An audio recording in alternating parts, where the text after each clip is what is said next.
тогда мы меняем сами себя. Не ждем перемен от детей, меняем себя. И только после наших изменений ребенок может меняться.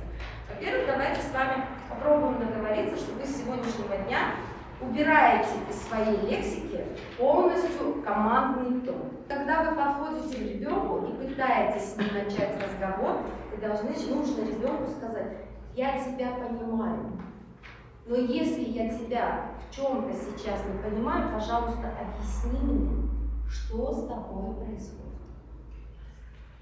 Очень важно научить ребенка с детства говорить о своих чувствах, о своих эмоциях, что он чувствует.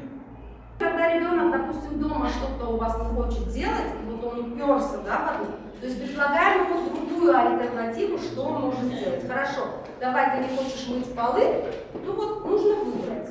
Или полы, или, допустим, пыль. И когда у ребенка есть выбор, ребенок чувствует, что с ним считаются.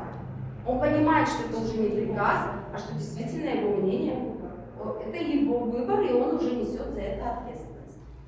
Так, когда мы с ребенком, то есть вот, поговорили, да, обязательно нужно подсказать ему, что можно сделать в этой ситуации. То есть не вот так, нужно сделать так. И вы расставили опять все по точечкам, как командир и восклицательный знак в конце.